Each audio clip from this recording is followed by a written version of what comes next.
and to think critically. Intelligence plus character, that is the goal of true education. Dr. Martin Luther King Jr. This is how I welcome you to the program Heroes of Our Time right here on Ahenfo Radio Denmark. My name is Jemima Adupo, and today we are going to look at the Black history. Yes, the Black history, founders of Black history and all that. Yes, so we are going to look at the Black History Month, the journey so far, impact of modern day slavery and how to stop it, equality amongst Black people within England and the other things. Now let's look at what Black history is. October is Black History Month in the UK, which is all about promoting knowledge of Black history, culture, and heritage, celebrating the positive contributions Black women and men have made to the British society, and also heightening their confidence and awareness of Black people in relation to their cultural heritage. Right, so the Black History Month UK began on Saturday and will on Monday, October 31. Yes, I'll be joined in the studio by Dr. James Owusu. He is the Chief Executive Officer for Late Educational Consultancy, and he's been nominated to a meeting at the European Parliament to put in a proposal to promote education amongst Black people. So we are going to talk to him now. Let's take a quick look at the Black history. Yes, the Black History Month in the UK. Let's take a quick look at it, and it's also celebrated in the United States, and that is in February. Yes, let's look at the United Kingdom. 1987. Black History Month was first celebrated in the United Kingdom in 1987. It was organized through the leadership of Ghanaian analyst Kaba Adaisebo, who then served as a coordinator of social projects for the Greater London Council. A collaboration to get it underway. It was first celebrated in London and has become a national institution. So, as I said earlier, Black History Month UK 2016 began on Saturday, October 1, and will end on Monday, October 31. And so there's been a series of events and yes, all that. Right. Dr. James Owusu is the Chief Executive Officer for the Lady Educational Consultancy. Doc, good evening and welcome to the Heroes of Our Time program. Oh, thank you very much, Myra. Good to have me too. Pleasure. Right. Doc, tell us more about the Black History Month. What is it all about? I think Black History Month is an important month in the history of Black people, whether they are in the diaspora or here in Africa. And I think that it's, as you mentioned, it was predominantly a U.S. Thing, but now it's been also being celebrated here in the UK, and they look at the achievement of Black people here in the UK, and then also in the diaspora or in other parts of the world. And I think that it's not that much celebrated here in the UK compared to America, because from history, what we've seen is that Black History Month, they talk about mainly Black people who originally from UK, who have made some kind of gains in terms of achievement, and what they've contributed to the local community, and also the differences that they've made. There have been a lot of argument as to what Black History Month is in terms of looking at the UK as a country. But if we're going to look at it critically, Black History Month, it's about the journey where we had blacks from mainly West Africa who were sent to the American and to work there, and the challenges that they've been through or they went through, and how they managed to bring about emancipation in America, the civil rights activities that were going on in the States, and the contribution that these people made in terms of changing the lives of black people in America, and also contributing towards the development economically, socially, and morally in the States. And this is something that has been co-opted into British society, to look at black British people and how they've also contributed to black people having the right to other things. We were not used to that, but through some of the work that other people did, civil rights and campaigns that they put forward, and some of the proposals, we are having that benefit and the opportunities that we have now. So it's an important time in the history of black people. But as to whether it's making an impact in our societies and in our community, that is another question. Yes, I was about to ask that how is the average black African or black man benefiting from this very celebration or this very initiative? Well, I mean, if you look at the history, when as Britain being one of the main colonial powers, and bringing in black people from the Caribbean after the abolishment of slavery by Wilberforce, and when we had a lot of Africans from Jamaica coming to work in England, and some from other parts of the Caribbean coming all the way here to support the development of the United Kingdom. Now, we also had a lot of people from other countries also fighting for the British government, and as a result of that, some of them came in here, they settled as British citizens, and as part of the British system.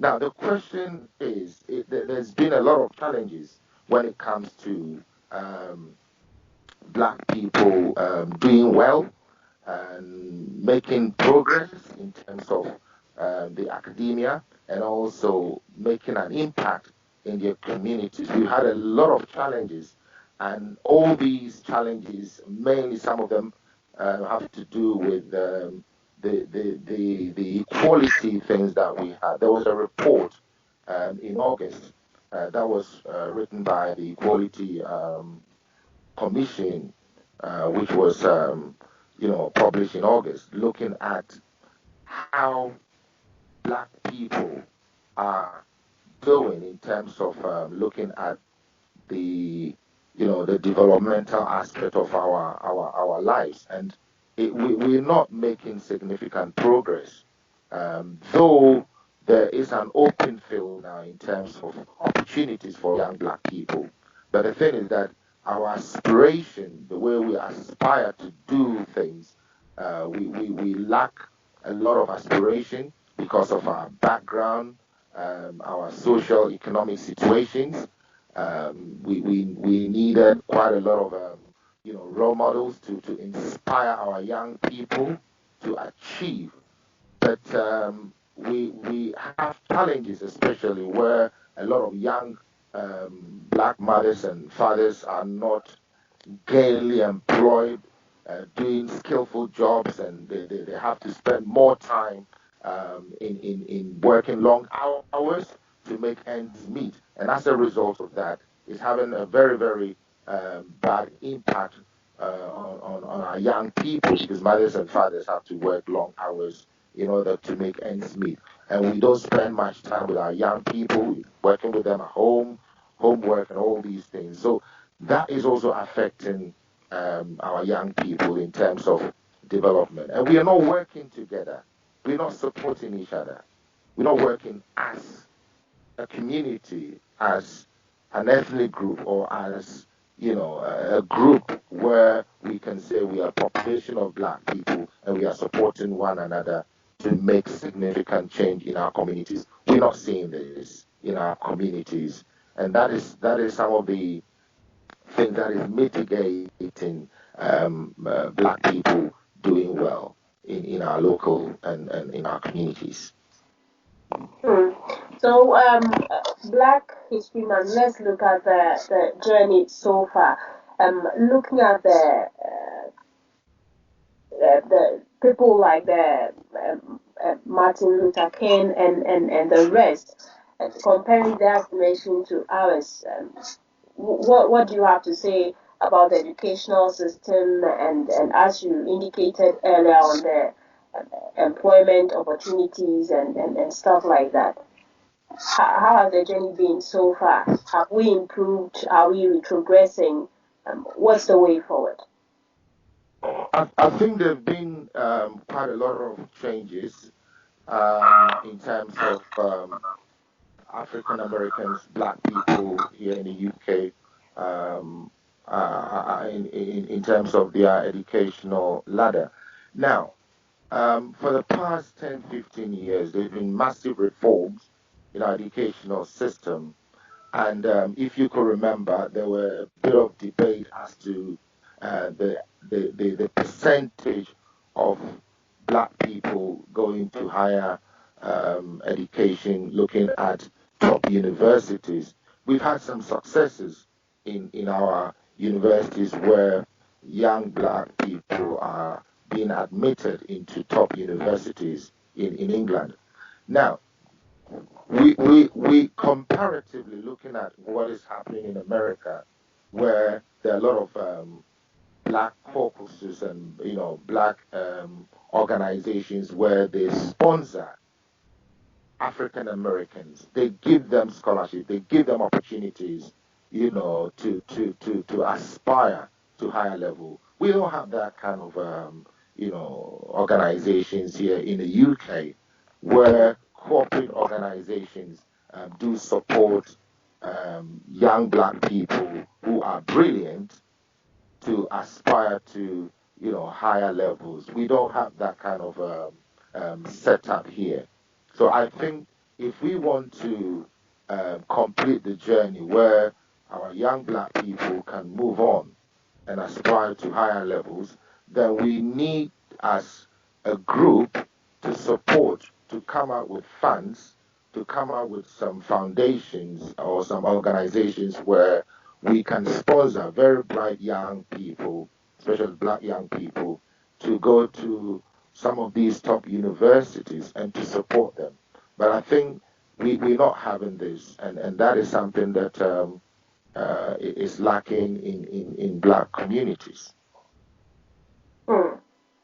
So, you have been nominated to attend a meeting at the European Parliament to put in a proposal to promote education amongst black people. And so, is it a way of bridging the gap?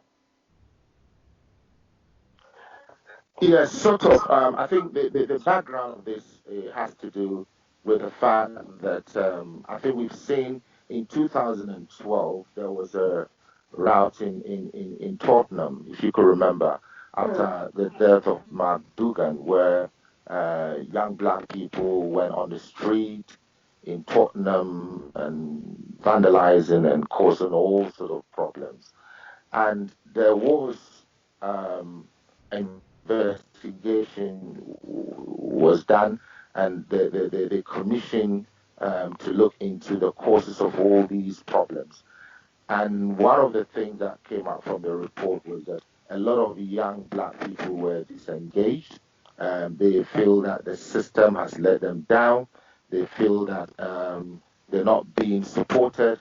They feel that they've been marginalized and they've been, stereotypically been pinned down and all these kind of challenges. And as a result of that, I think the government came out with a system where they call it troubled families, where the government supported families that were going through a lot of challenges, especially within communities where there are challenges. Now, we realize that in terms of performance, in terms of achievement, young black people were not doing well comparatively to other ethnic groupings like Asians and Indians. They were not doing very well at all in schools. So as black teachers of the National Union of Teachers, when the report came out in August, it was something that we thought that, no, we need to do something in order to support and to bring about legislations to change the way young black people are being supported, and also to create the awareness and bring about a change. So what is happening now is that we are sending a proposal with a group of other black teachers here in London to the European Parliament to talk about equality and diversity. How can we integrate young black people into our communities to be, more effective and contribute towards the development of our communities? How can we have, these kind of opportunities for our young people to aspire to higher levels? How can we make it fair so that young black people have equal opportunity as any other group in the country? And also, how can we support black leaders to also campaign and champion the cause of helping young people, being role models to them, mentoring them, and also creating a platform where they can also progress? Because we see what happened in France some years back, where a lot of young black people in France, in poor neighborhoods in France, in Paris, in suburb of Paris, where they were demonstrating against the government that they're not being given opportunities. So as member of the EU, though we are Brexiting in 2.5 years' time, as long as we're still within the European Union, we are all affected by the influx of people coming to the UK. Now, if you look at Spain, if you look at Italy, if you look at Germany, if you look at Brussels in Belgium, if you look at France, the opportunities that young black people have there is not as good compared to the United Kingdom. Because in the UK, we've seen a massive change in equality. People are given equal opportunity to do well in our schools. The platform is fair now. But compared to other places, it's not the same. You might complete university. It's difficult to find job in other European countries if you're a black person. I've been to Italy, in Rome, where it's difficult to even find young black people working in a bank or even teaching in schools. It's difficult to see that, but here in England is there. So what we are taking up there is, look, we want to promote that across Europe to make sure that there's a fair play. If we are abiding by the European Convention, which cuts across all European countries of human rights and all access to education, healthcare, and everything, then we need to make sure that all young black people within the union are supported. So that is the message that we putting forward to the European Parliament, and is based on the report that came out from the Equality Commission in August. Hmm. Right. Doc, let's look at the impact of modern day slavery and how to stop it. What do you have to say about that? Are we still experiencing it, or it's going down? Well, there has been a lot of um, things. I mean, initiatives coming down to sort of mitigate the problem, and it was shocking when CNN did some research into modern day slavery, looking at some of the things that is happening now in our communities. And I think the problem with that is has to do with economics. Now, in the past, people were being taken from sub-Saharan African countries, especially in West Africa, to come and work on plantations in America and other places. Now, there are an estimated 20.9 million people trapped in some form of slavery today, which we sometimes call modern day slavery, and sometimes is even called human trafficking. At all times, it is slavery, and slavery is at the core. Now we have sex trafficking, where women and men or children that are forced into commercial sex industries and held against their will by force, fraud, and coercion. We have domestic servitudes, where employees working in private homes are forced or coerced into serving or fraudulently convinced that they have no option to leave. Now, I've met young people where they have been brought into the UK to work.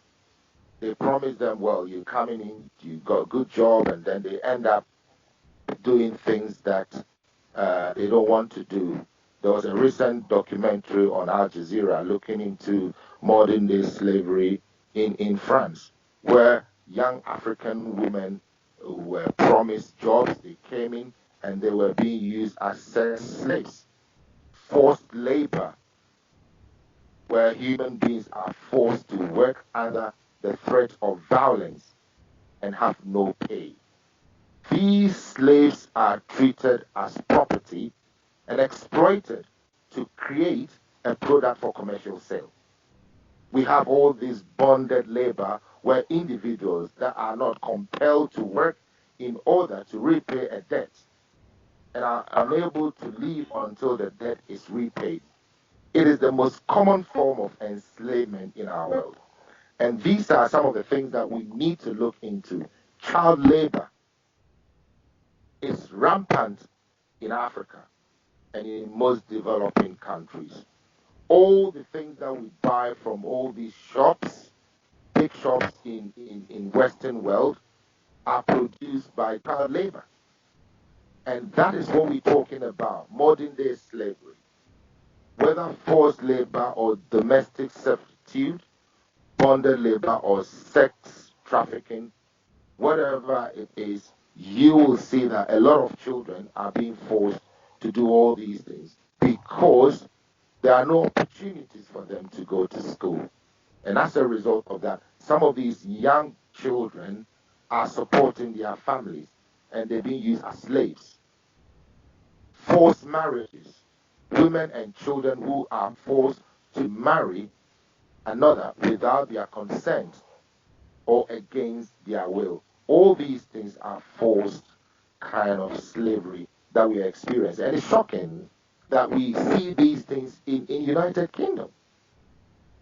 All these things are happening in the United Kingdom as well, in certain part of our communities. So I think that these kind of things that are happening, we need to also look into our cultural setup, where we have a male domineering environment, especially in some ethnic groupings, where men are more superior over women, and they see women as subhumans or second class humans. And I think it's disgusting and it's wrong for some of these things to be happening in our modern 21st century. So these are some of the challenges that are going on in this kind of modern day slavery that we're talking about. And most of them are from, areas where economically they are struggling. They are from poor background, and there's not any support for them. So these are some of the things that are happening, and it's staggering. I mean, an estimated 20 million people who are trapped into some form of slavery. It's sickening. Is this going to end at all? Because most of the youth out there, let's narrow it down to Ghana. Most of the people out there, especially the youth, would want to travel outside to make ends meet. And it's the numbers is outrageous, seriously, because every other person would want to travel outside. And I don't know how they manage to work through it, but some find their way into people's hands. Others will just trust uh, strangers, and they'll end up being used as sex slaves and all that. And when you look at our family system in Ghana, the extended family system, most of them use their kids. In fact, some families actually give birth to a lot of children just for them to support them in their farming communities and all that. And so I don't know how this is going to end. I don't know how we are going to. I don't know if you have any strategies or contributions as to how we're going to stop this very menace. I don't know. Yes. I mean, the all these challenges that we're facing has to do with the fact that we don't have opportunities for our young people. This is the core of it. You see, slavery exists anytime someone is forced to labor against his or her will for the benefit of another with no ready means of escape. That is what it means. So to abolish this is something that is due. It is in phases. You see, so the passion and the commitment and the actions of individuals at every step along the line form a network for us, to fight against that. Now, there are phases of it that we can work through to abolish it. Now, one of the things that I think we should do in the first instance, which I know is being done, is awareness. Educating others that slavery in fact still exists, and illustrating what may be done about it. So the awareness is very important. And then we look at the other phase, which has to do with policy. I mean, let me give you one example. In Ghana, you mentioned Ghana, we have what we call the troposi system, which is being practiced in some part of Ghana, where a woman, a young girl who is in quote deemed to be virgin, is taken to a priest to pay for the debt of maybe her parents, or if they've committed an offense within the community, that girl, supposedly a virgin, is taken into the chief or the priest to, be used as a sex whatever you may call it. And that is wrong. That is a form of slavery. And I know UNICEF are doing quite a lot to let people know that these kind of practices are wrong. Now, when I was in Ghana, there were instances where young people have to, undergo a lot of, uncomfortable situations in order to earn money for living. Now, the awareness is important, and the government has to come up with some policies. So, creating public and private policies that support the eradication of slavery, which is necessary to enforcing change. We need that. And then we also need to rescue people, and it's been done here. The UK government have rescued a lot of people who were under slavery in England. So we need that rescue where individuals are emancipated from, physically being removed from where they are. And then we also need prosecution. When people are prosecuted legally, enforcing criminal and civil laws that are aimed to prevent slavery, and which makes it riskier for future slavers to exploit others, that will also help. And then when these people are prosecuted and when these people are rescued as well, we need to provide what we call aftercare for them, services to former enslaved individuals. Now, look at what is going on in northern Nigeria, where Boko Haram have hijacked these children and they are using them as sex slaves. This is the kind of things that we're talking about when people are prosecuted and then they're punished for what they do. And then we also need to empower these young women or any young person going through these kind of slavery. So we need to empower them by generating real, authentic opportunities for survivors. So they are no longer vulnerable or target for enslavement. You see, the bottom line is people are being exploited because, one, they're ignorant, two, they don't have the skills, they don't have the experience, or they don't have the qualification to secure them a job. And when you are in such a position, you are vulnerable. You are vulnerable and you can be exploited. So I think that we need to give young people more opportunities, technical, vocational skills, empower women. Because I always say that when we empower women, we save our community. We empower our community.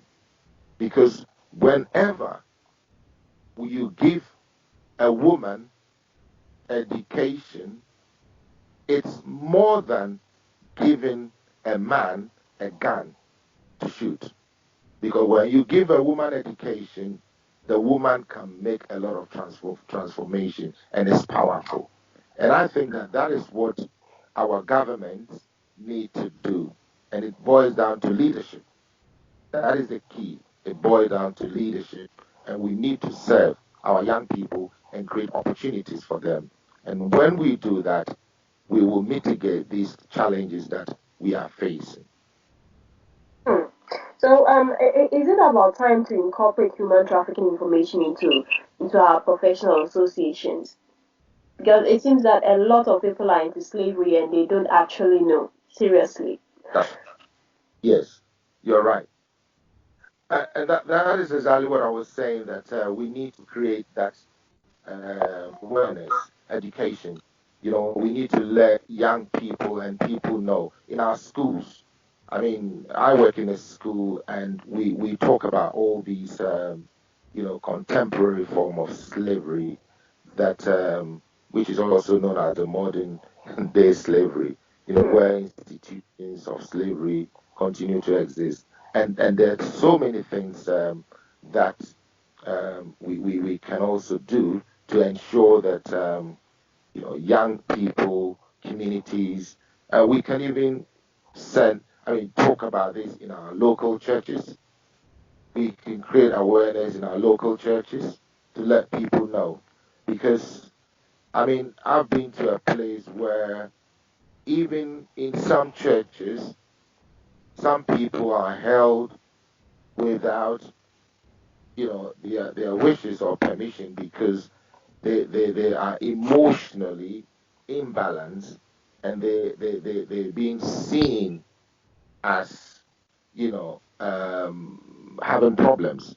And then they use them to do whatever they want to do. So I think that we need to also create these kind of awareness, not only in our, um, in our institution like schools, but also in our local churches, because there are so many people who are not aware of what is going on with these kind of modern day slavery. Ahenfo Radio Denmark and our spiritual with Jumetino Heroes of Our Time. We are talking about the Black History Month. With me in the studio is Dr. James Owusu, and he's the Chief Executive Officer for the Leading Educational Consultancy. We are discussing the equality amongst black people within England, Black History Month, the journey so far, impact of modern day slavery, and how to stop it. And so you can join the discussion via WhatsApp +447404694 or you can send a message through our website ahenforadiodenmark.com. Right. Doc, my equality amongst black people within England. And how is the situation like the average black man on the street? How is it like? What's the picture like? I think we've gone. We've achieved quite a lot in the past few years when it comes to equality. We've done a lot to bridge the gap amongst us. I think when we had this problem in 2012, they commissioned group of people to look into why there are these kind of disparities within our communities, because we realize that if you're a black person, as we know, you're 4 times likely to be stopped by the police. If you are a black person, you have to do more than 4 times extra work in order to move to the ladder.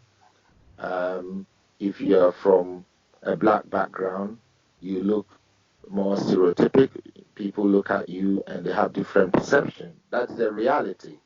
But as a result of all these equality laws and opportunities that they're trying to create, there has been some kind of changes in terms of race relations with the police, with our communities, and also amongst different ethnic groupings. So there has been massive change. But whenever there is a problem in our black communities and we have law enforcement agents coming to investigate, the people are very reluctant because of lack of trust between the institution and also the black communities. So there are challenges there, but I think that there has been some kind of improvement, you know, for the past few years because of the support that the government has been giving to families and, regeneration of black communities, and also creating good schools within local communities to make sure that it doesn't matter where you are, you can access quality education and also quality, access to other amenities. So I think that things are getting better, but we still have a long way to go. Right. Studies taken by the BBC in 2014 and 2015 claim that racism is on the rise in the UK, and with more than one third admitting they are racially prejudiced. And you are saying that it has reduced.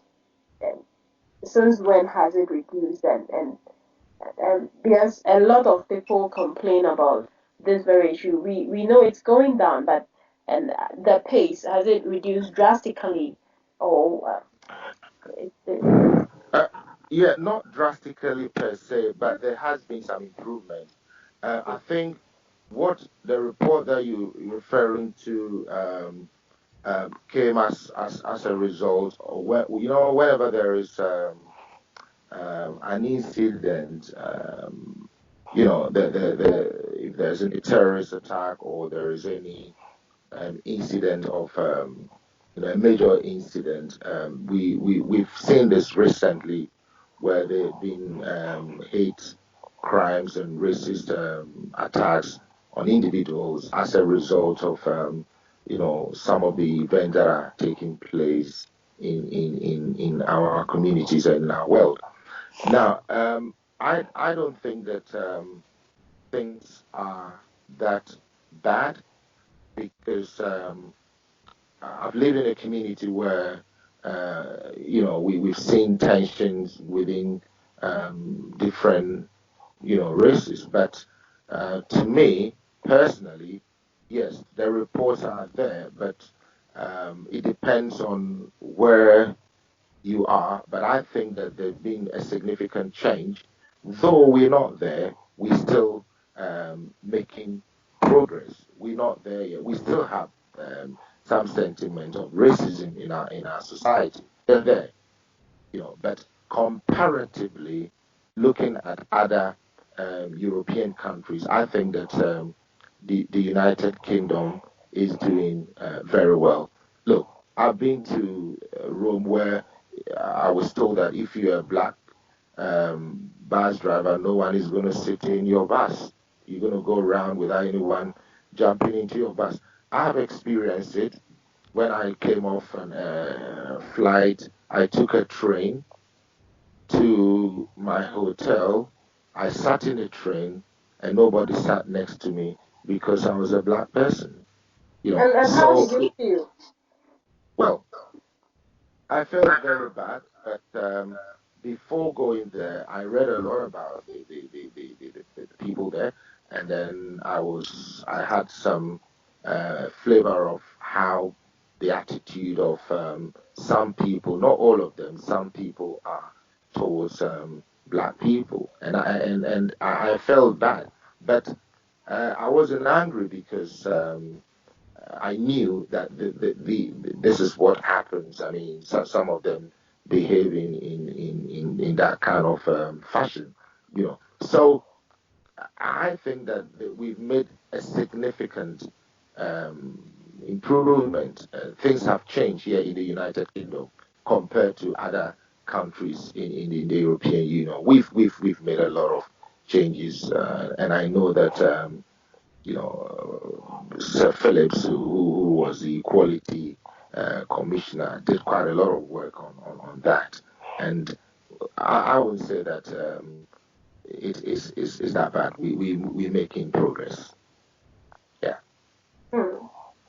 Right, thank you very much, Dr. James Owusu. He's the leading educational consultancy chief executive officer, and we are discussing equality amongst black people within England. And so, Dr. James, let's look at the success stories of black people within the UK. What are some of the names, the big names that we can talk of?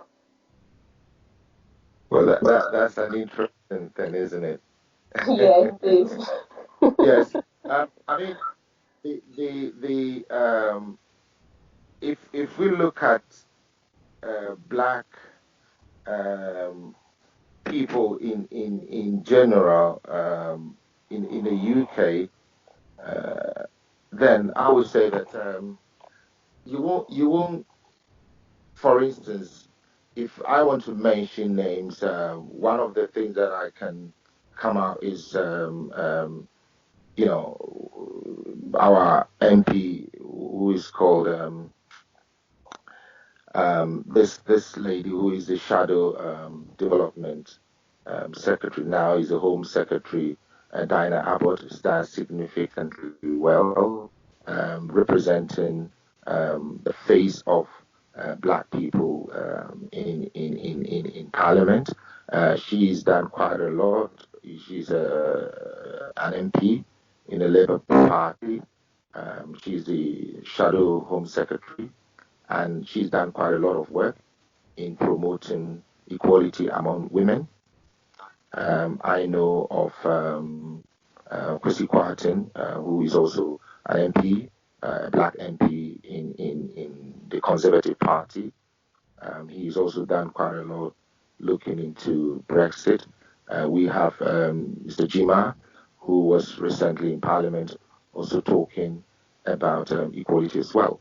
And now, that the problem when it comes to Black History Month in the UK is that because we didn't go through that civil rights that happened in America, we don't have like big names. No, we know of Mary Siegel, who was a nurse, and she did tremendously well in supporting soldiers who were injured. You know, these are some of the names that always come into my mind. But in general, in general, I think that the Americans did quite a lot in terms of when it comes to Black History Month. But I think that we in the UK do have some black people like Sir Reginald Copeland, who also did quite a lot of work about black Edwardians. And then we have some black people like Sir Trevor Phillips, who was chairman of the commission, did a lot of work in equality among black people and race. But what I would say is that in England, it's not um, being looked at as a big thing compared to America, where you can talk of Martin Luther King, Marcus Garvey. You can even talk about Obama right now, who has also made history. You can talk about Malcolm X and all these civil rights activists. But we also have um, ethnic minorities here who are also doing, like Shemi Chakrabarti, and she's also doing very well in promoting black equalities and ethnic minority equalities. If I'm going to mention names, I can mention names like Alan Locke, the first Black Rhodes Scholar. We have Joseph Babu James, who was a school soccer team in 1908. We have James Peters, who plays rugby for England in 1907. We have Walter Toll, who was a staff of Tottenham Hotspur in 1910. There's so many names we can talk about to celebrate that. And then we also have African music and language in the 1905 about black people.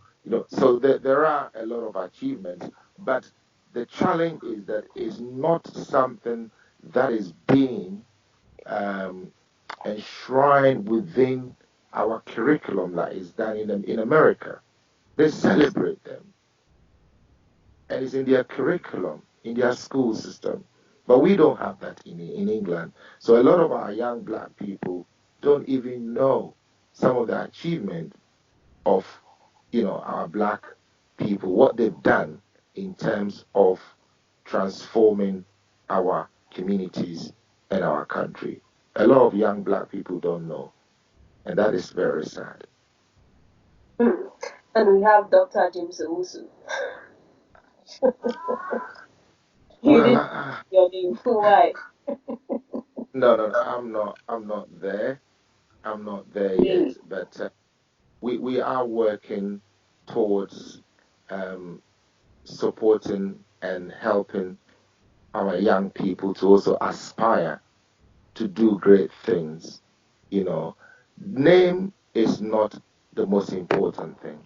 I think what is important is not the steps that you've taken. What is important is the footprint that you leave behind. I think that is the most important thing. Because you can take a step to be at the top, but what impact are you making? Or what footprint would you leave? That is the most important thing. And I think that if we all, in our small way, in our small way, support, educate, give opportunities to our young people, mentoring them, coaching them, because a lot of young black people in the UK, they need mentors. They need proper role models. And I've seen it in our schools where young black people are disengaged, and some of them look up to people that, in my opinion, are not role models to them. Are not. So I think that we need to look up to supporting our young people. It doesn't matter whether the person is your child or not. Whatever we can do to give them, opportunities, we do that in every form. And that's what I think that we should do. Mm. Right, and let's look at education. I think that is your area of specialty. Let's look at education of the average black person within the UK. And so there are a lot of challenges in that regard because I know of big names. I know of people who have doctorate degrees and all that, and they end up with jobs like cleaning and stuff like that. And a lot of questions come in back home. A lot of the young ones um, hear of this stuff and they really don't know if it's true. They really don't know the situation on the ground. And so I would like you to throw more light on it. Um, do we have to start afresh when we come to the UK or when we travel outside in terms of education, or we have to school in a particular country? Let's narrow it down to the UK. Do you have to school here before you are gainfully employed, or what is the situation like? Are you referring to like young people from developing countries? Okay, let's narrow it down to Africa. Yes, Um, to Africa, coming to, young people and those who have made it already in their country and have traveled mhm, down um, to UK.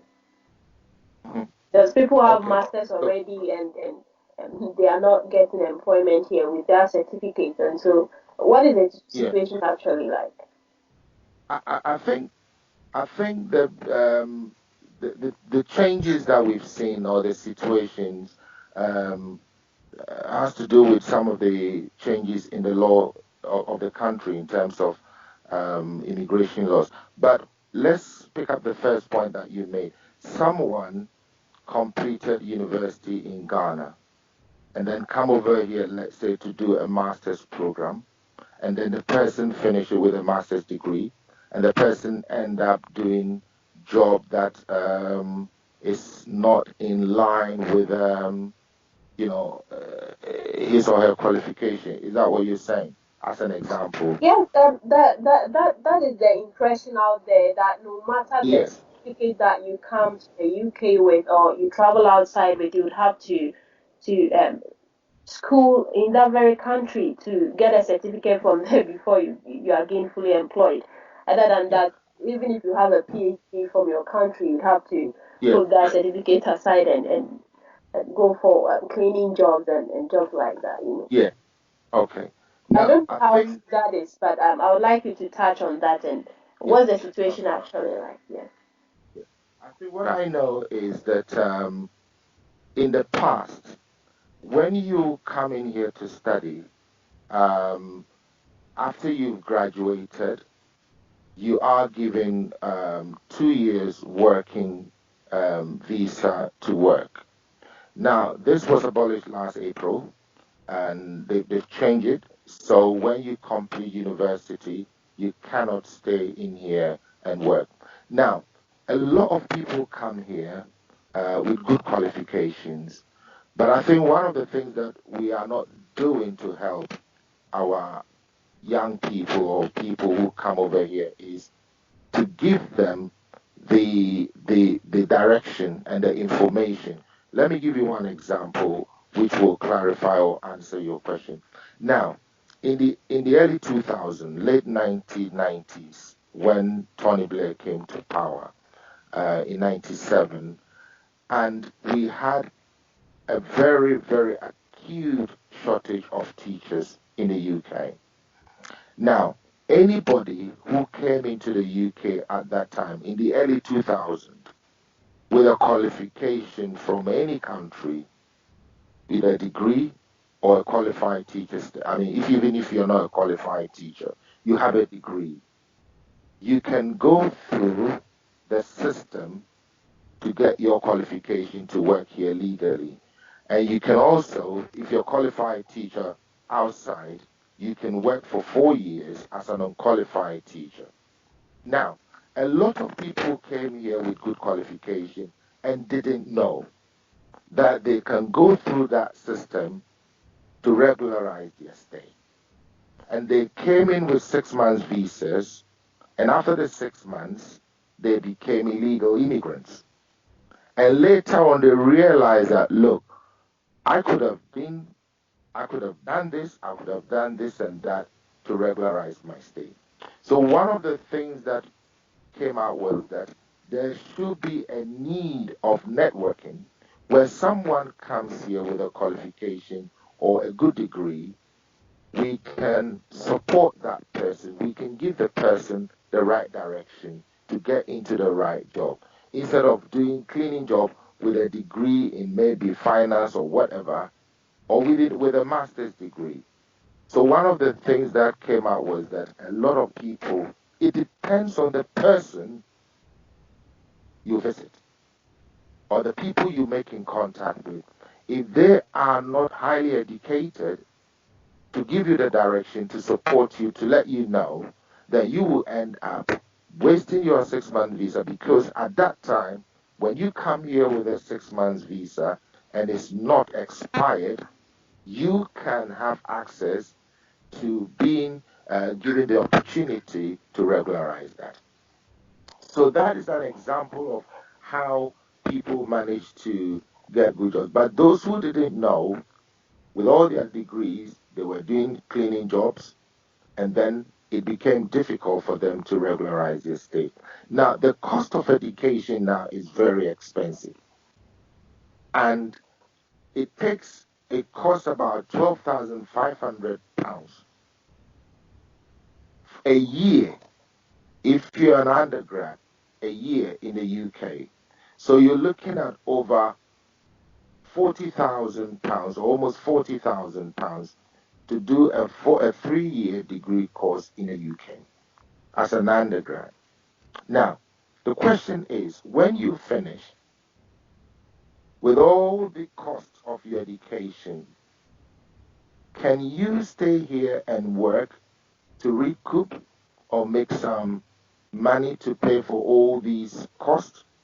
No, the law doesn't allow that. So some people may work illegally, and that's where you have people with PhD, people with all these qualifications doing jobs that are below their qualification.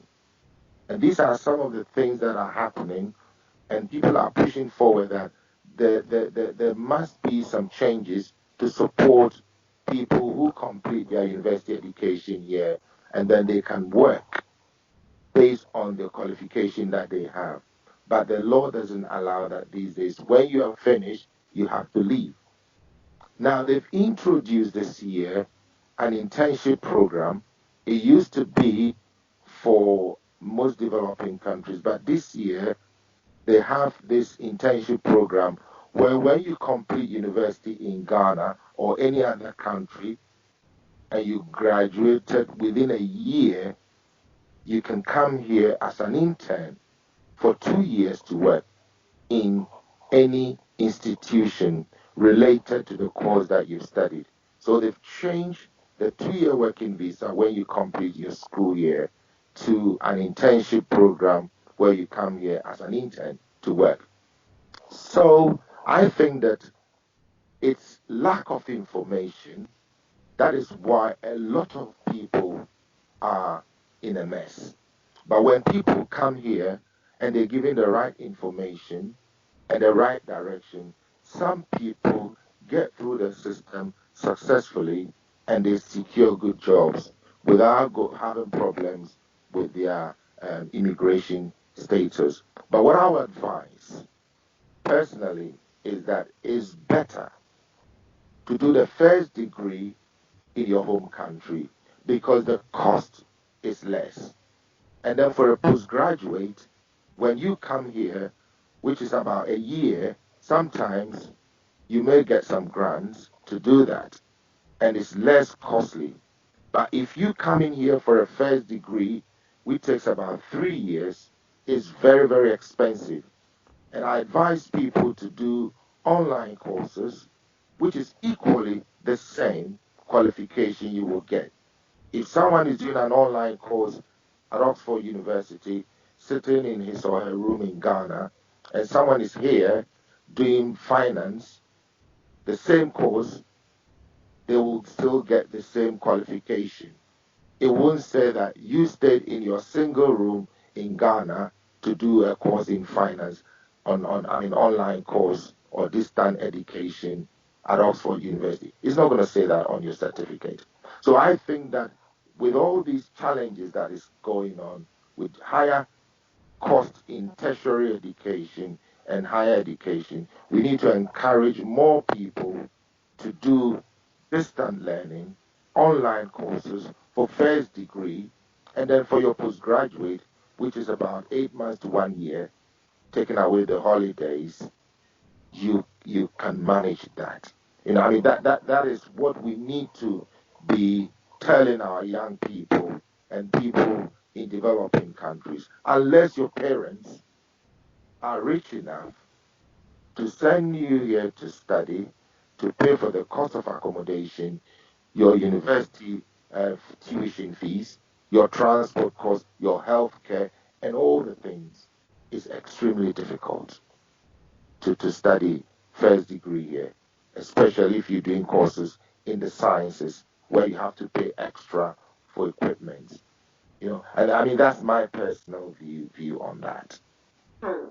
And that's brilliant. And we will come back to talk about this initiative that you have started already with the with Alison, the online courses as you are advising. Let's take Yes. at the some we have some messages here. Let's take a look at them and then we'll continue with that. Greetings from Australia to Jemima and Ahenfo Radio, Derek Asante. Um, the Black history compared to the Martin Luther King's period is far better with racism, etc. Thank you for today's show, Samuel Answer Hamburg. Integrating the Black person into education is a very interesting subject. Angela of Copenhagen. I urged my brothers and sisters to focus on having quality education and never to lose hope. Queen Dankwa, Ireland. Hello, Mr. James. Are there some ways to get some form of free education in the United Kingdom, both on the internet or in the classrooms? Nicholas A.J. London. Slavery exists sadly, and the modern day slavery is making the black mind get a lot of pressure, like losing hope. Black Epa Hannah Diamond, Sweden. Yeah, there's Doc, I think you answer Nicholas A.J. asking if there are ways to get some forms of free education in the United Kingdom. Okay. Um, what what what I know so far in the UK is the Allison course that we talk about. In fact, to be honest, just today I was having a chat with the CEO, Mike Ferry, um, and it's a free online course, as I said, and we've made some changes where we now making it as a school where we're gonna have tutors there. I mean, for people to access the the curriculum.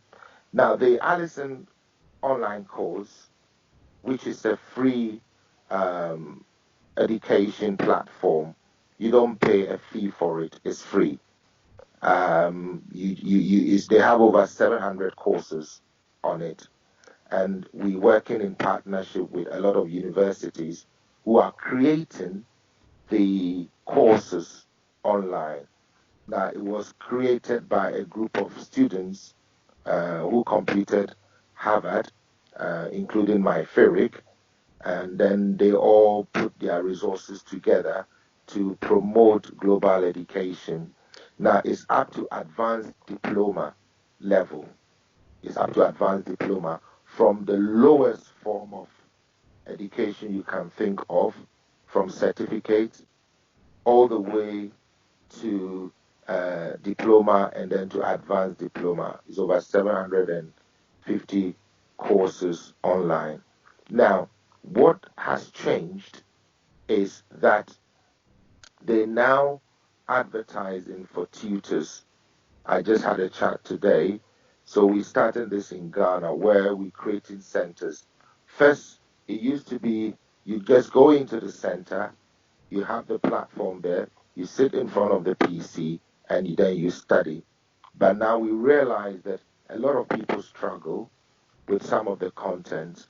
So I was just informed today by my CEO that we need to start advertising to recruit what we call tutors who will support the centers. They will be paid for that. But students don't pay a penny, it's free. The course is free. So we're using this platform to also encourage people to access um, these online courses for free. So yes, to his question, the course is not from the United Kingdom per se. The head office is in Dublin, in Galloway, in Republic of Ireland, and you can access it wherever you are when you just Google Allison courses, and it's free. So let's talk about the certificates. The last time we had a chat on this very topic, um, Mm. um, a lot of questions came in, and personally, Yeah, I've done the nursing course, and it's very intensive. It's very intensive, I must yes. say. Yes, and so the courses that after every course, the certificate is it recognized um everywhere? Do you have to write a test before you are gainfully employed, or how is it like? That's a very good question, and that's what a lot of people have been asking. Now, the question of recognition is not a problem. What is important is what we call competency. Now, when you apply for a job, let me give you one example. I did a course on special educational needs, which is on the platform. I'm a teacher, I'm a science teacher, and I wanted to move on into special educational needs.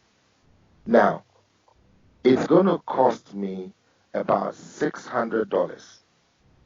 $600 to do that SEN course teaching children with special needs or disabilities. $600 on a different platform, which is not free. Now, you get a certificate when you finish. But I realized that on the Allison program, I look at the content, they're exactly the same. you will have a diploma in special educational needs, and that is free. Now, the question is, when you apply for a job, they have what we call competency. Now, on the Allison platform, you do the competency as well. And when you apply for a job, the employers are looking for competency. So you might have a degree at a university, it doesn't mean that you're going to deliver. In our 21st century, and this is something that I want listeners to get, it is not about having the qualification, it's about what can you do with the qualification. We have a lot of students in Africa, in Ghana, they have master's degree and they can't solve problems. Put them in a workplace, they can't do anything with their certificate because the training they had no incorporation of skills development, which we call 21st century skills, no competency. So they finish university and they struggle. But this program, what happens is that after you finish, you do the competency if you want to, because that is another additional thing that you can do. So when you apply for a job, you get the certificate, and then you have your competency to prove to your employer that you did this course. These are the modules that you did. Now, I did the SCN course. When I finished, just August, when I was going to Ghana, I applied for a job to work within an SCN setting. And lo and behold, a friend of mine who lives in Abu Dhabi, in United Arab Emirates, said to me, James, you know what? In my school, they're looking for someone to do a training on special educational needs. I applied for that, and I went there to do a 2-day training with some school teachers in Abu Dhabi. They didn't ask me, is your certificate recognized or not? All that they wanted to see is that you have a certificate from Republic of Ireland which says that you have completed a course in special educational needs. And the certificate is coming from the Republic of Ireland, in a European country, in a developed country. No one can tell me that if I have a certificate from the Republic of Ireland and someone did a private course at the university or whatever in Ghana, that certificate is more valuable or more authentic than what I did online. No. They gave me that contract. I did that training for 2 days for $1,000. So we need to get this right. It is important that we don't look at the face value of the paper that I get. Because I have colleagues in Ghana who've done their masters and they are doing businesses, decorating events, weddings, in environmental science, masters. Why? They can't get a job because they don't have the technical skills. They can't put into what they've learned. So what I'm saying is, let me give you another example. There was a boy at Abuaze in the western region of Ghana. The boy finished senior high school. He couldn't get English and maths to go to university because that was one of the criteria. But he was good at fine arts. He completed senior high school, and I said to him, what can you do with your fine arts? He said, I want to be an architect, but I can't because I didn't have the prerequisite qualification to do that. And I said, okay, on the Allison course, you can do website design course for free, diploma in website design. The guy finished doing website design online and he got a certificate which says that you have a diploma in website design. As I'm speaking with you, when I was in Ghana in August, this guy finished the course. Now he has set up his own website business. He went to Takrady Market Circle. I advised him that, look, start from a lower level, go to them, say to them, you can design their website for them. Take a small fee. People selling cakes, people making clothing. Take pictures, populate it on the website for them, link it to Facebook. This guy, when I was in Ghana, he's bought a white van, a young guy, SSS graduate, and he's making money without going to university. I'm not saying, if you don't, going to university is not, no, it's good. But we're not talking about degrees here, PhD and professorship. We're talking about skills. The reason why there's poverty and challenges in our communities in Africa is because young people don't have skills. It doesn't matter whether you're a professor. If you don't have skills to deliver, you remain poor. And that is what we need to teach our young people. Skills are the most important thing. If you come to England, they don't care about your professorship. I have teachers in my school who have PhD, but they get less money because they don't have the experience and skills than someone with a first degree, but the person has the skills and experience to deliver. So what we're doing now is to incorporate skills into the Allison course. So we started with the centers, and now we want to liaise. If you did nursing, we will liaise with nursing schools in Ghana, if you're doing it in Ghana. And then you can go and do some practical skills there. Health and social care. I said to some people that, look, in the next 10, 20 years in Ghana, we're going to need people to look after our old people. People are living longer because of good medical services. And there is a course on the Allison course which talks about health and social care and looking after old people. It's a course. You can set up your own healthcare agency and you can also train people. You can employ people to go into people's homes to look after old people. That is a job. That is how we create jobs.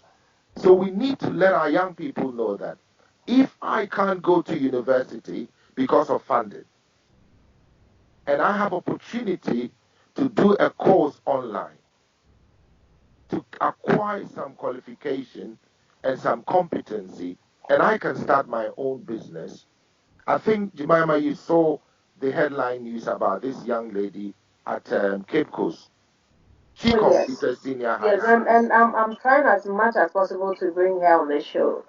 In fact, I think our next program, we can get her to talk about how, the online course she did. She did the Allison course on early childhood, and now she's working with, she set up, a nursery in Cape Coast using a church hall to start with. And I was there, I saw what was going on, and we started supporting them as well with some funding to get some educational materials for the kids. So we need to look into skills development where we can create jobs for ourselves, not waiting for the government to open offices. No, we need to start being more entrepreneurial people. I think that is where I think we should be heading towards. Not only relying on our qualifications. I have a PhD who cannot even deliver a master's and a professor and whatever, and they are poor. They can't even deliver. They can't even solve problems. Look at how frustrating the system is. Lots of university graduates in Africa, in Ghana, no jobs for them. They're sitting down, praying for hours, spending time without being more creative and innovative. And that is why we are still remaining in our poverty, because we need to be creative, identify the problems in our communities and create jobs for ourselves to solve the problems. And that is how we create jobs. Look at England. People look into the system. What are the challenges people are facing? And then they create jobs. Look at healthcare. They create people who go and look after people. We have nanny people who go and take care of people so that people can go to work. We need to start creating jobs, identify the problems, and then look at the problems and create jobs for ourselves. I think this is what we need to start, telling our young people to do. Other than that, all the education that we're talking about, yes, we have the education, but we're still poor. Ghanaians have more qualifications than most of the sub-Saharan African countries by research. A lot, masters, PhD. But look at the state of our country. It's not about the qualification. It's about the skills and the need to make transformation. That is what it's all about. And that's how I see it. Hmm. That's very deep.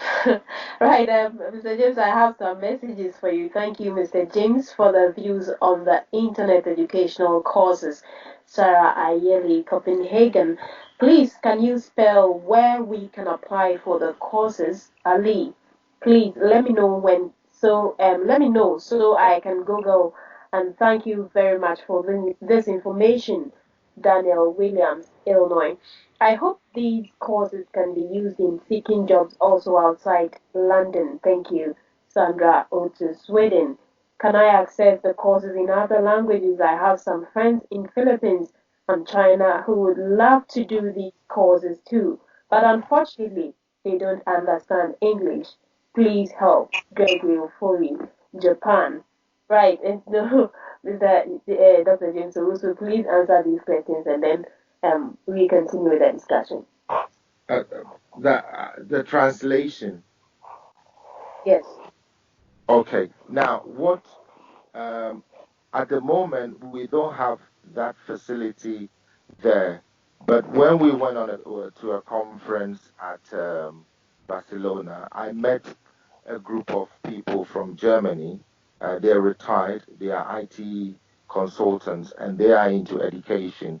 Now, what they've done is that they've done a translation of some of the courses, but not directly linked to Allison, but some courses like English and other subjects into different languages, and they've incorporated into the laptops that they give to people in Africa to study. So it's a very good question that I will put forward to my boss, my CEO, Mike, to look into that. I think that it's a very good thing.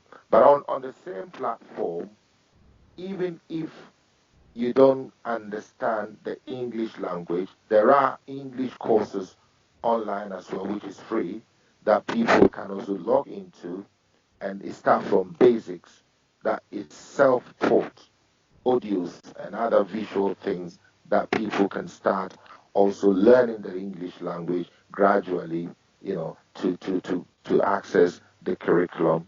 So I'll take that on board. That's a very good point. Mm. Right. Thank you very much. And then I hope that courses can be used in seeking jobs also outside London. Yes. Now we have people who are doing it. If you go onto the program, just look at there's a section on the website. There's a section which talks about what the impact has been to other people, not only in UK. There are people doing the course all over the world. It's not only in UK, not only in Africa. There's so many people doing it. And some have used it to gain employment, and even some have used the certificates to further their education. Now, I'm an example. I did this SEN program, and I've used it. It's on my CV now that I've done a course, Advanced Diploma in Special Educational Needs. Now, I have the certificate. Whether my employer will recognize it or not, it has all the modules. You can look at other universities doing the same course. I've looked at an online course that is being run by an American online institution charging $600. The models are the same. the models are the same. You know what I'm saying? So it's recognized, but the only difference is that it's not accredited to any university. That is the difference. It's recognized, but it's not accredited. Like if you have a university in Ghana, some of the universities are accredited to, I think, University of Ghana and University of Science and Technology. But this program is a combination of different universities coming together, put their resources together, and create that platform. It's a skill-based course. It's not more of the academic. That's the difference. That is the difference that I think people need to be clear. It's not a platform where it's more into the academia. It's more of skill-based, where you can acquire a qualification through learning by yourself, acquiring basic skills, where you can also create job for yourself. That is what it's all about, competency. It's recognized, but it's not accredited to either Yale University, though Yale University has some of the programs. They prepare some of the courses online. Oxford has that one. Yeah, there are different universities providing resources for some of the courses that is online. Yeah. Right, and please can you spell where we can apply for the courses, Ali, Illinois? When you go online, as I said, just um, type in Allison courses. When you type in, it will come up, and then it will ask you to register. There are different courses. When you do the registration, you can do the registration using your email account or Facebook account or Yahoo or Hotmail or whatever account to register. You'll be given a password to access it, and then you can choose any course that you want to do. But some of the courses, it will tell you some of the prerequisite requirement, what you need in order to do that particular course. Especially if you're doing advanced diploma course, you might have some basic skills, maybe in literacy and in numeracy, to be able to do some of the advanced diploma courses. Yeah, so just go on to the website, allison.com, www.allison.com, and then you can access any information there. And the course is free. You don't pay to do the course. You just log in and do it. Right, and Allison, www.allison.com. Allison is Alison, Correct. Alison. Yes. So that is just to And just to add to consider that, it. what we're trying to do now is to start, we want to set it up as a center where we want to move on to do degree programs very soon. Wow. So if, yes, I'll be meeting with Mike next week when I return from Strasbourg, and we're looking at upgrading it to a degree program where you can do the degree course. So we're working on the logistics involved and all the platforms and how to, but we will start with some few courses, at least about 3 courses to start with. So we will let people know when is ready, and it will be quite soon. And then people can do degree courses online. Now, we're also working with institutions like in Ghana.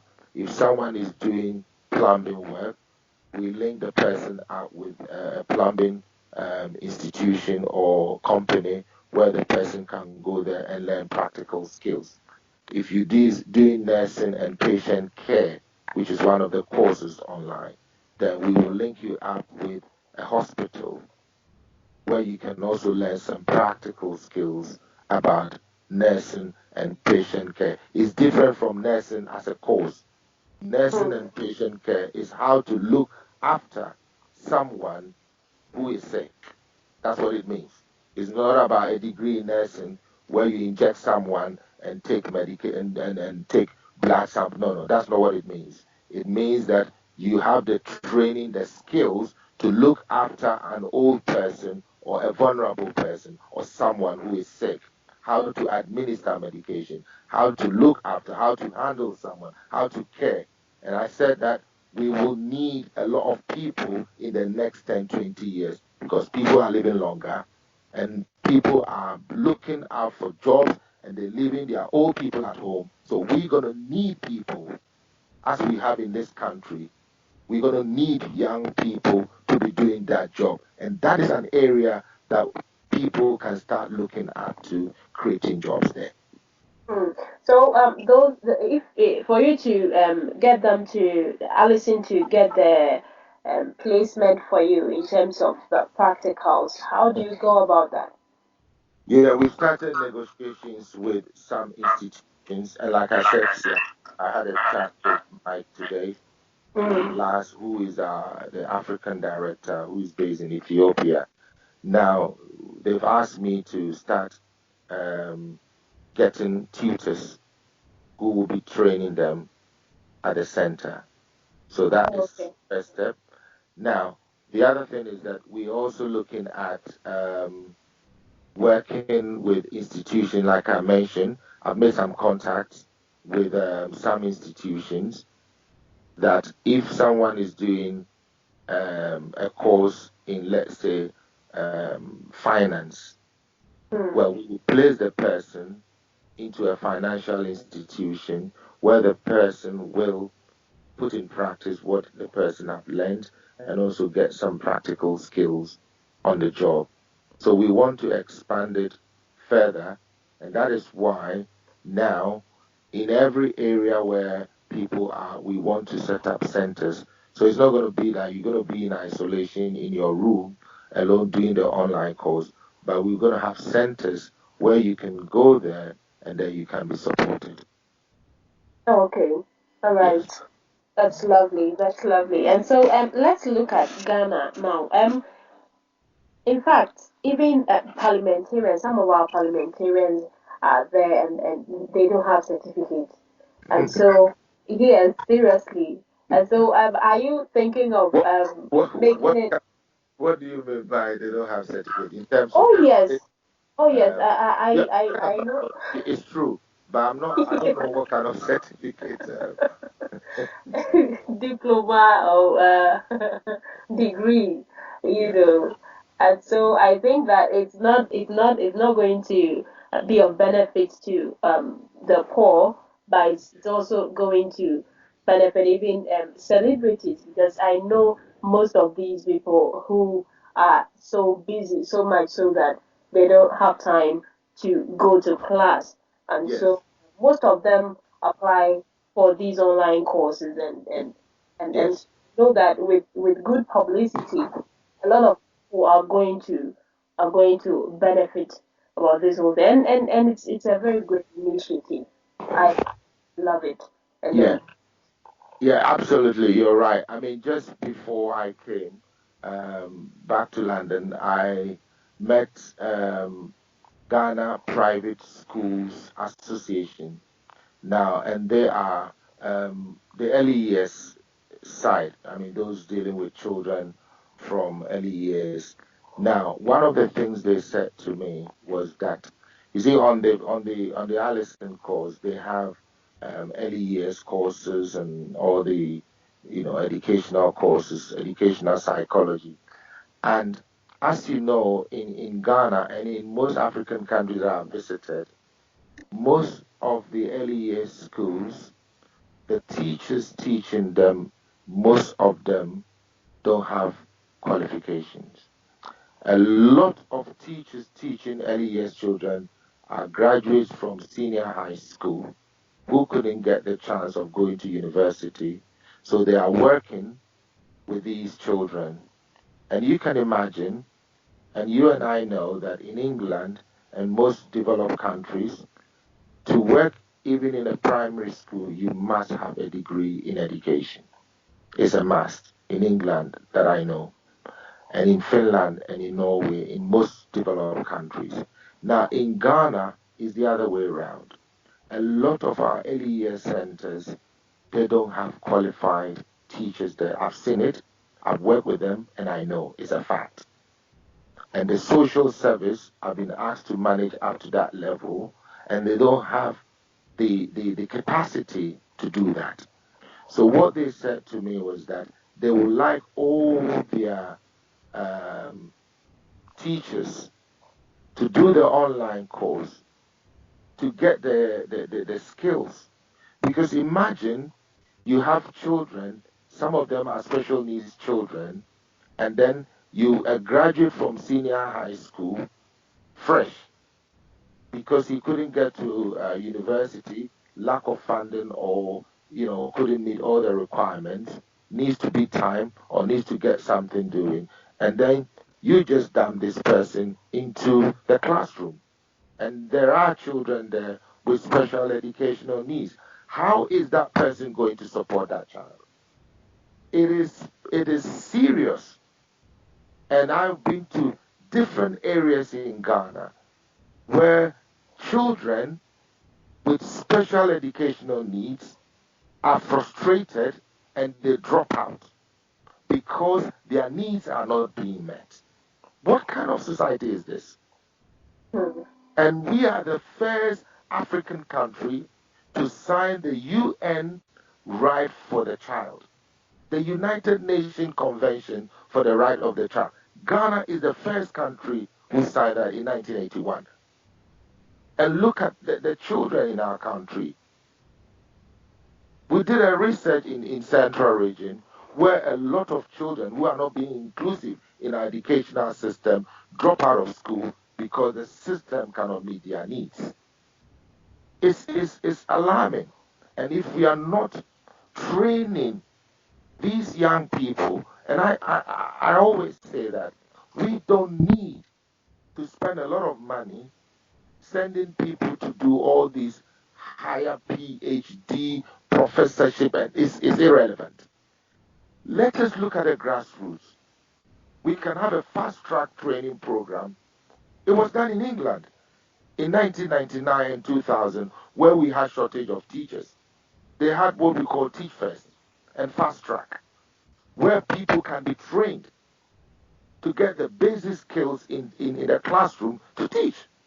As long as the person has the knowledge, give the person the training, the skills to teach. And that is how we can solve the teacher shortage problem in Ghana. So I advise them that, look, these programs are free. Let your teachers sign on, do the training, and it's going to help your school and meet the needs of these children. They're just taking the money. They're taking the money. And children's needs are not being met. You see, so we need a radical change. We need that radical change. So the government, my boss asked me, is there any possibility to contact your Ghanaian government and look into how they can use some of these platforms? Let me give you one example, Jemima. In America, it's on the website. It's on the website. It's a fact. Young people on parole, if you commit a crime in America, now the U.S. Legal system, the Justice Department in America, they have adopted some of the courses on Allison. So you have two options.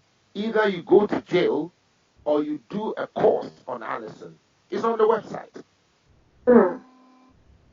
The U.S. government, just in May, the Indian government, there are over 2 million people in India doing the online course.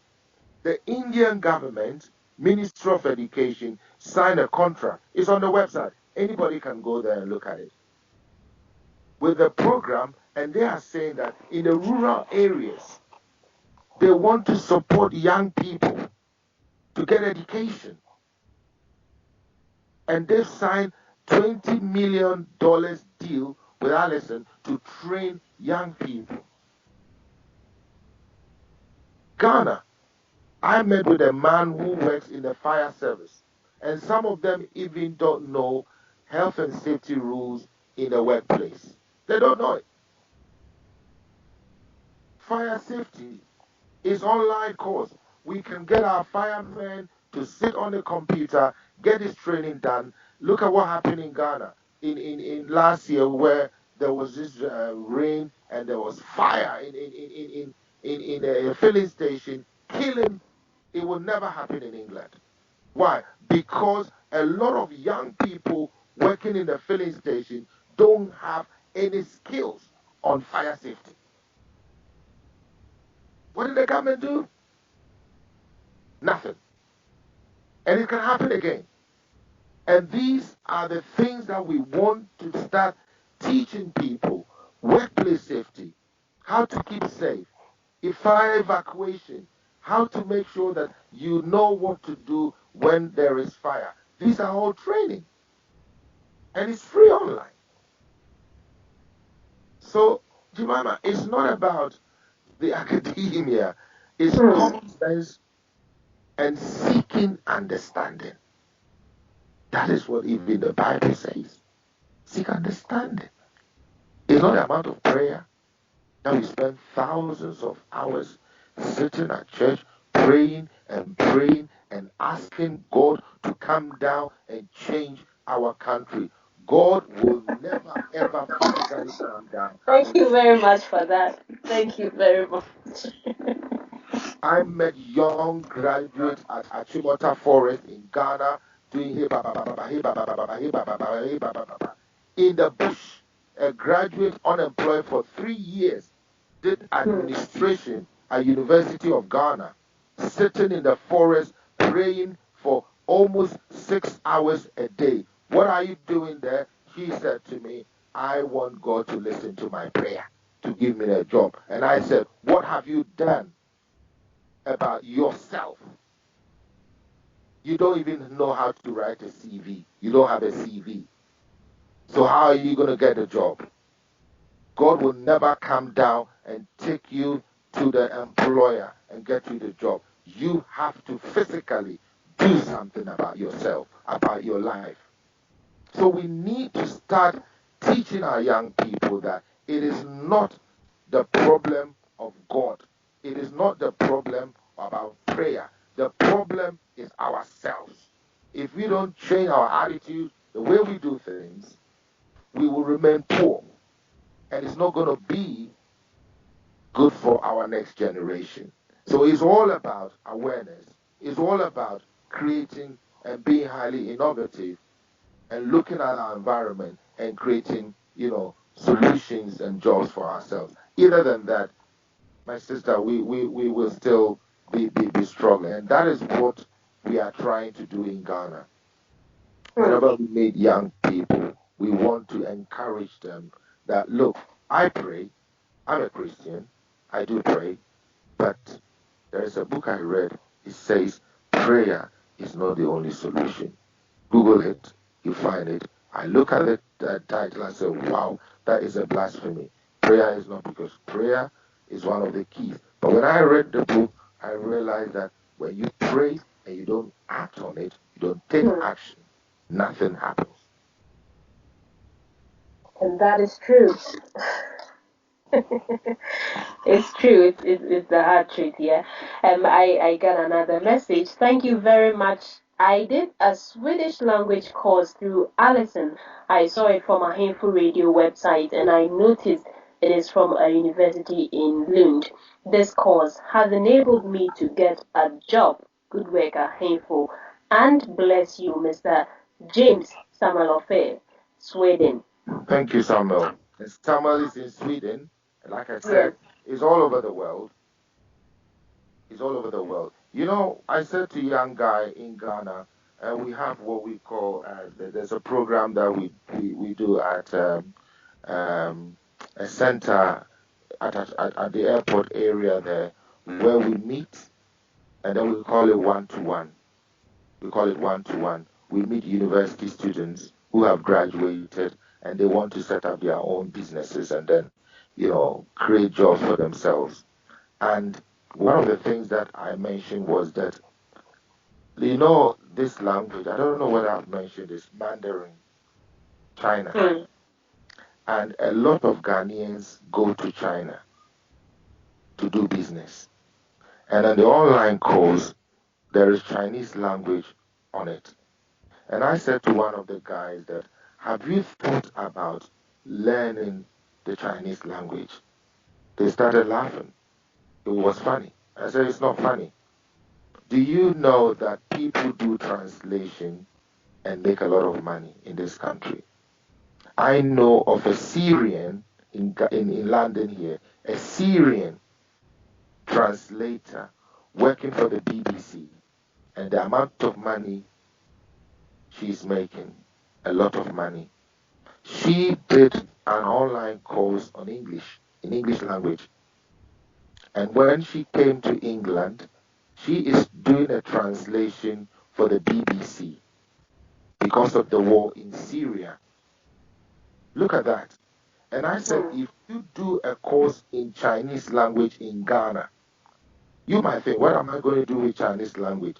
How many people travel to China every single day in Ghana? A lot. When they go to China, how do they communicate with people? And someone told me that if you want them to do a product for you, you take that product, and then when you go there, all that you tell them is that same, same, same, because they can't speak the Chinese language. So when you say same, the Chinese person knows that you want it to be exactly as it is. And how will it look like if you can communicate effectively in the Chinese language? So I advise the guys, say, look, do the Mandarin course. Do the course.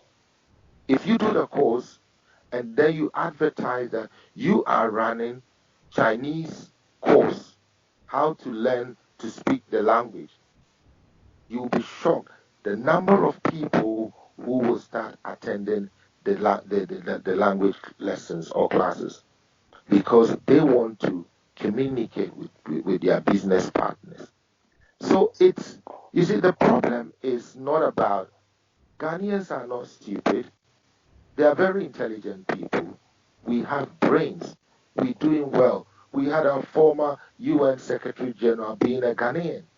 We have Ghanaians at top positions. The challenge is that we need direction. We need coaching.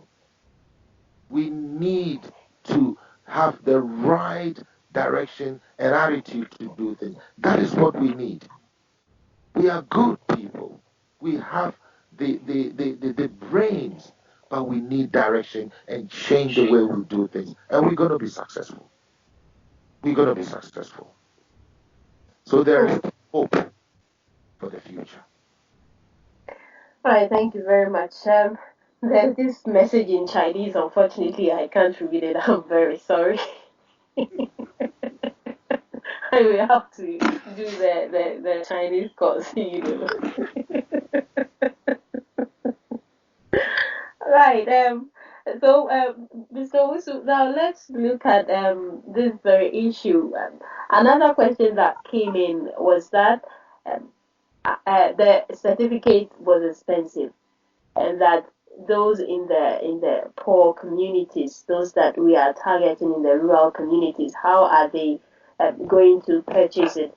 And there was this NGO. There's an NGO that we featured on this very program, and they are ready to sponsor people, with a certificate. They want people to do the online course and then and sponsor them to purchase the certificate. All right, that's a good point. I think it's about, I'm not sure, it's about, depending on, it's about 20 to 40 something dollars or something like that, for the certificate. Now, the the the course, as I said, itself is free, and you see, it, I know where people are coming from, that the certificate Some I think is between $20 to $40. I'm not sure of, but sometimes they do discount. Now, what I said to people I met, and I've had discussion with Mike already. Now, the challenge was that some people didn't have access to Visa or MasterCard or debit card or credit card. Be able to purchase some of these, the certificate online. So the discussion we had was that now we have what we call the group manager. Now, if we get all these students as a group and then they work under that banner of that group, it may be group of whatever. Now, when they finish, we purchase the certificate for them. So they don't need to use their credit card or whatever at a discounted rate. Yes, at a very discounted rate because it's in a group. So it saves. So if, for instance, there are 30 people in a group, now you make one purchase for all of them. So if you are paying 2% on the card, on the credit card, it covers all of them. But if individuals are doing it, then each person will be charged that amount of money. So we decided that this is how we will be looking into that so that we cut down the cost for individuals purchasing it themselves. Because in Ghana, some of them, some of the online payment, you can't access it. You can't because they don't allow some countries to have access to maybe PayPal or other things. So what I said to Mike is that we can get all these people in and then do one purchase for them, and then they will save money. Now, we are also looking into, for instance, like you mentioned, if people are coming from a very poor background, because I think it's not fair if someone lives in England, finishes, and then he's paying $40, which would be about 37 or 35 pounds. That's not big money for that person living in England. But if someone lives in a very poor neighborhood in Africa, to pay 37 pounds or $40 is quite a lot of money.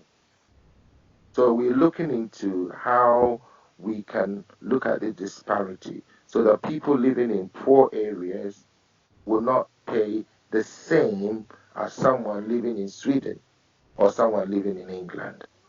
So that point is well noted, and we are aware of that. Right. So let's look at the courses in detail. Can you mention some of the courses that the Allison program looks at?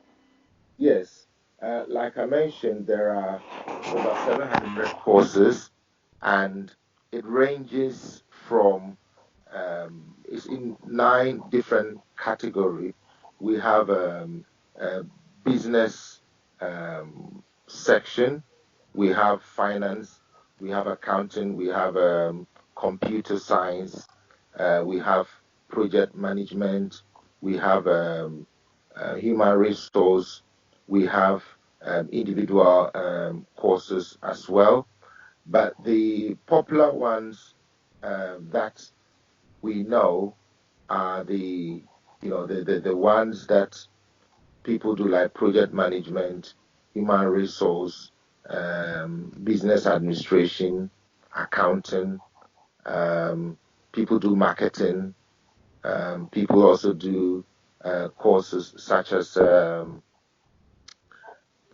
project management. I think I mentioned project management as one of the that people do, and then nursing and patient care. We also have technical courses like plumbing, electrical installation, and then bricklaying, carpentry. Those who want to go into the technical field can also look into those areas.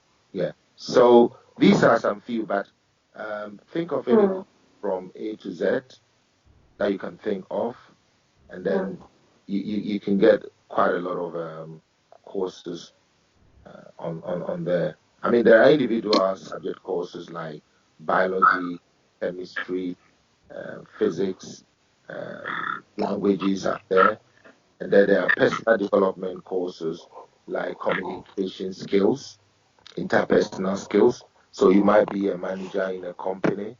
It doesn't matter your level of education. You can do some courses that will develop your skills.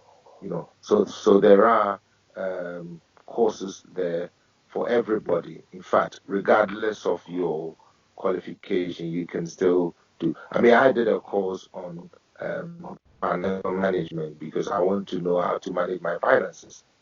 First, yeah, it helped me. So when people go on the website, there are a lot of courses that they can look at. Yeah. Okay, the messages keep coming in, and then we are running out of time. But let's look at this. Do I have to pay to get the certificate after the course? I just started one, and I want to know if the certificate is also free. Thank you, Catherine Opon, Johannesburg, and another one is the certificate from the published university. I wish to know that. Thank you, Ahenfo, for this man, Georgina Asamoah Cairo. Egypt. Yes, and so, Doc, please answer these messages and then. Yeah, you want to find out if the certificate is free. Yes, Is that first? yes. Yeah, I mean the certificate. There are two forms. They have the one that they will post to you, and that is where you pay. But the paper one, when you finish it, it print out the paper one, which is free.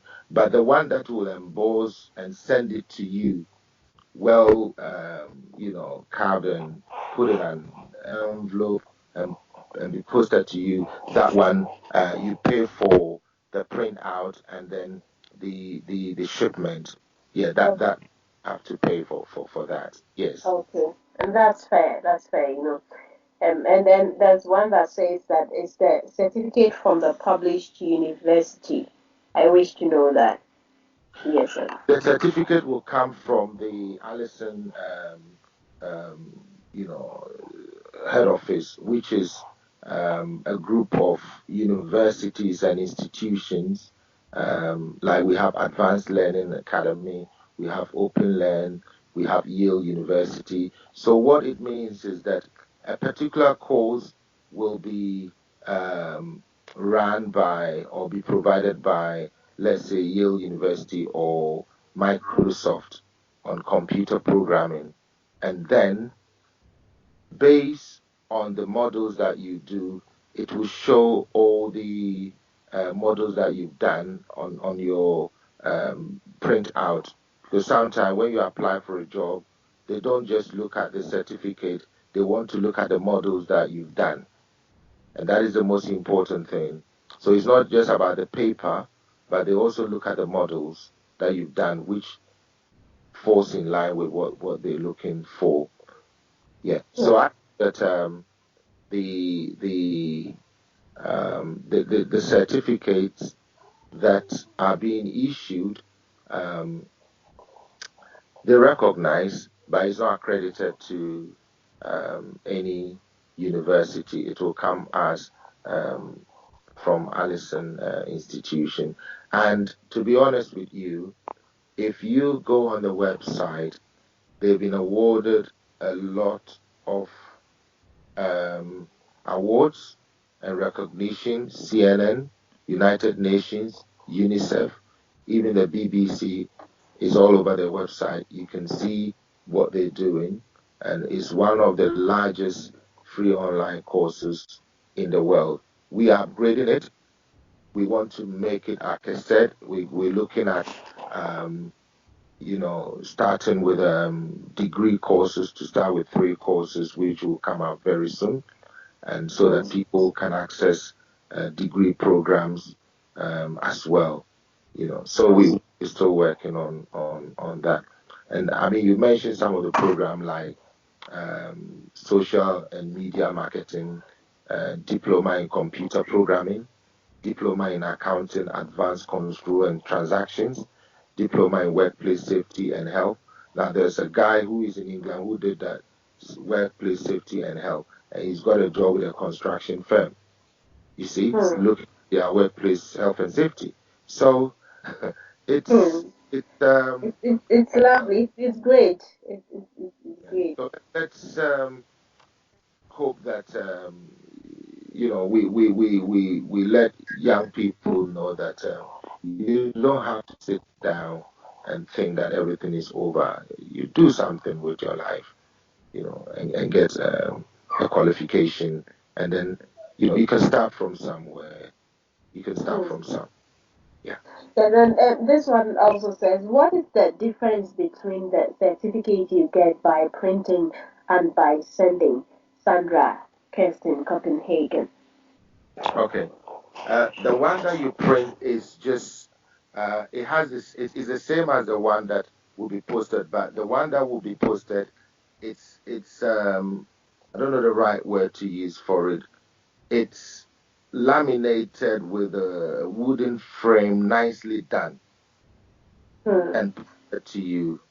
So you see the embossment, the frame, glass or something like a plastic that covers it and seals it, and then it will be posted to you. Now, the paper one too is still valid, but the only difference is that unless you print it in color, it will come like black and white. But what some people do is that when they print it out, they laminate it. They laminate it. They laminate it. That is the only difference. The one is in paper, which is not embossed with all the wooden frames and beautiful frames. That's the only difference between the two. But the qualification that you get, the materials on it are the same. Oh, okay. Okay. All right. Doc, we've run out of time. Producer has given us some 10 minutes, and so let's see. Tell us your final comments. My final comment is that we living in the 21st century, and the nature of education 20 years ago has changed. The way we acquire skills and qualification has changed. You can be in your room, have access to internet, and you can get qualification. We don't need to be in the classroom to get education. Wherever you are in the world, thank God for internet, you can get a qualification. So one thing I'm saying to our young people is that let us make use of every opportunity that comes our way. You can start from a lower stage and then move on. We are all not the same, but we all experience challenges sometimes in our lives. We all experience the same sun, the same rainfall, the same oxygen. But because of lack of opportunities in our part of the world, in sub-Saharan African countries, we are way, way, way behind with our counterparts in the developed countries. I will advise young people to make use of some of these opportunities there. It doesn't matter where you start from. The most important thing is where you get into, because every step that you take will make a difference in your life. We have to also look at what we intend to do to support our local communities through education. It's not something that is self-centered. We shouldn't think about ourselves. So when we have any opportunity that will benefit our young people, we need to share information and help others to move on in life. Because I think one of the most rewarding things is when you make a difference in someone's life, or when you put a smile in the face of a young person, you get that self-satisfaction. So let us hold on to this and make sure that no matter how difficult it is, let us strive to acquire education, to acquire skills, and also encourage people around us to also get education through this free thing that we're talking about. And gradually, we can move on and make a difference in our community. Because we are in a stage where we cannot be dependent on foreign aid. We cannot be dependent on the Western world. We need to create avenues to solve our problems. Either than that, we will be producing graduates and we will still remain where we are. We need to identify problems in our communities through learning, through experiences, and create solutions for ourselves. So that is what I'll leave with them, with our listeners, and then I'll encourage them to, whatever opportunities they have, share.